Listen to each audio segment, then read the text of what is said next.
Hello and welcome back to another Warhammer 3 video we have for today. In this video I'll be going over Dechala the Denied One, the newest legendary lord for Slaanesh, and everything that was shown off during the gameplay showcase and the blog. Dechala will begin her campaign south of Cathay, nearby the settlement called Hidden Landing, where they added the Cathayan hinterlands quite a while back, so we knew there was going to be a new legendary lord there, we just didn't know when. It's a great place to start your Slaanesh empire and corrupt all of Cathay. Hopefully in the future they'll open up the map below, giving you more options than just moving north or maybe going to a sea lane to find somewhere else. And just like the previous videos, we'll also be going over the Lord Select screen, and they all have some pretty interesting campaign effects. We have another great Lord Select screen. I think they did great with the animation, and I don't know why they gave Dechala a derpy smile during it, but I think that's really funny, so I'm glad they did. So we're going to go over the starting army first and then skim through the faction effects, because we will be covering those in more details right after this. So her starting army, she has 2 spearmen and 2 swordsmen of marauders, and then we have 2 devotees of Slaanesh, which is a new DLC unit with their crossbows, so really good against New Cathay. You'll be fighting with all their range units.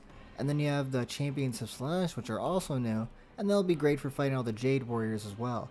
And their faction effects have access to Tormenter's tributes, granting special abilities, ancillaries, and other powerful benefits for Return of the Decadence earned by the Pleasure Palaces. So that all works with all her unique mechanics, all kind of coincides. And then can corrupt enemy units before battles, weakening them to be easier prey. So that's really good. I think it's a bit different from the other Slaanesh lords where they can steal units. She kind of just heavily debuffs them instead. Then character experience gain plus 40% for all characters. So any lords or heroes, maybe some spells you want to get like a vortex, like it's locked a lot later on in the tree.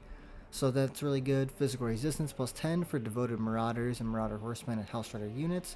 Upkeep minus 15 for devoted marauder units, all armies. So that's both really good, very focused on non-demonic units. Lord effects, his character can equip an additional 1+ hand weapon, which again is you get the double dip, so you get a Sword of Cain, and then maybe from a quest battle you can use her item. You can use both at the same time. Dechala steals 15% experience earned by other lords. Again, she's very focused on stealing XP, trying to boost everyone up as fast as you can. Post battle chance to maintain a magic item as tribute, as in your due, plus 50%. That's really good, so you'll be really benefiting with those 2 item slots, as well as weapon strength plus 10% for all non-demonic units in Lord's Army.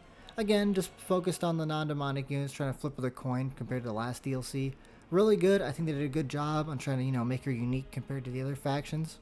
Now let's dive into how her unique mechanics work. Similar to the last lord we looked at, Dechala will have multiple types of settlements. First one is the Tormenter's Hold, where you can recruit most of your military units. You can also operate them as normal settlements. They also empower your local armies, similar to Kislev. You can launch garrison sally attacks, where you can attack nearby enemies and their armies. Great for any settlements that are prone to be taken by the enemy when you don't have enough armies to hold them. The next settlement being the Thrall Camp. This will be your economic settlement producing gold and local goods. It also harvests the unique resource called Thralls. They're essential to your economy and new mechanics. You can only get more from fighting battles, very similar to the Cast Dwarves and their laborers.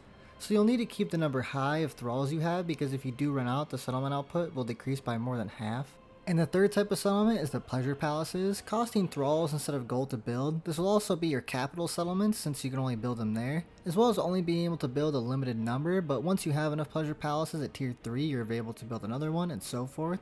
While it does work like a normal settlement, making gold and giving faction effects, its main job is to produce decadence per turn, another new resource that is needed to use Decala's new unique mechanic. It's nice to see a mechanic where you have to use all your new settlements and tandem with each other, get the most benefits, kind of making your campaign map a little more interesting than just, end turn, fight battle, kind of back and forth. The next mechanic is Tormenter's Tribute. It has 3 sections with everything costing decadence. First, the Marks of Vindictiveness, letting you spend decadence on banners for units for about 3 battles, and you can upgrade them to make them even better over time. I'm a big fan of buffing units this way instead of being turn-based, where sometimes you're not able to reach the enemy army in time and then you lose your effects before you even get to fight them. Then we have the Opulent Gifts. They're enchanted items you can give to lords and heroes that have some really strong effects like Executioner on any character. It pairs really nice since Dechala herself has 2 weapon slots, making the most out of any items you receive. And the last thing you can trade for is the Exquisite Spoils, where you can get buffs for your entire faction or special effects like the chance to produce a magic item every turn, as well as boost your income while you're at it. Very strong, but they do cost about 1,000 decadence, so it isn't too overpowered and you'll most likely only get a few of these later in the game.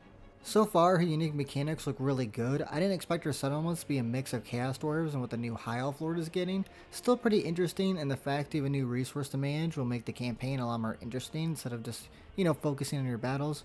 I will be going more into depth of these, not tomorrow, but the next day, because we have a live stream tomorrow, so I'll compact that into a video if you're more interested, so stay tuned on the channel, of course.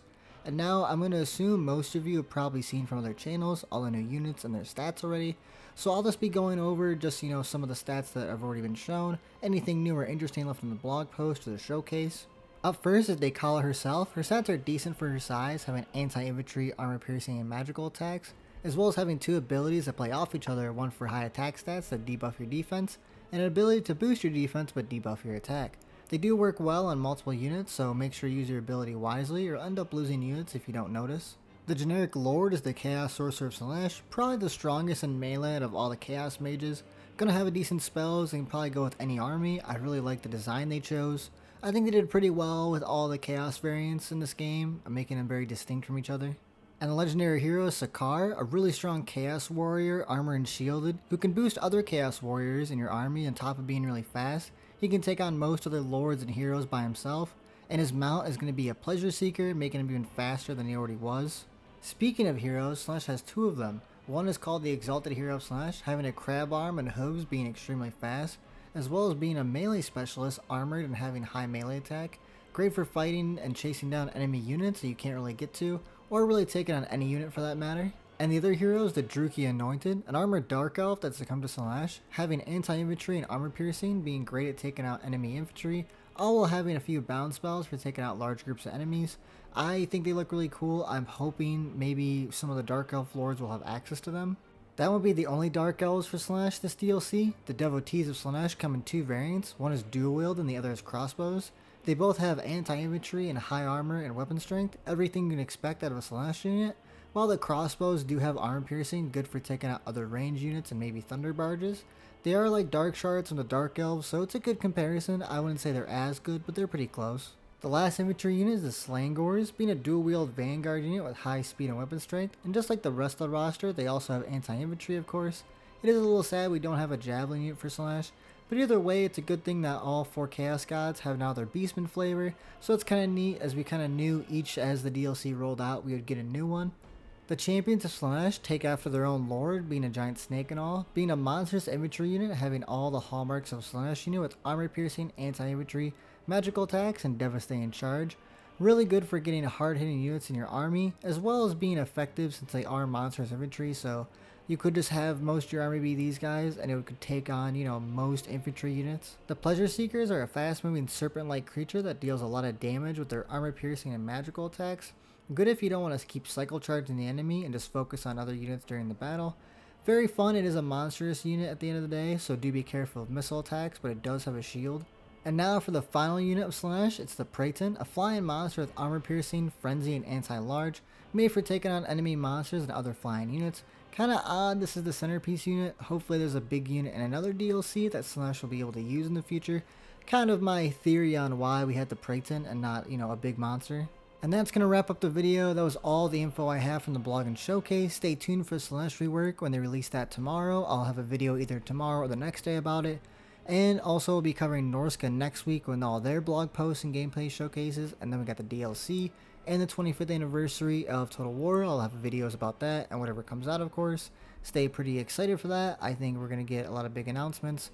And then again, I don't have really access to anything, so I'll just continue to show off what CA themselves reveals from, like I said, blog post mechanics.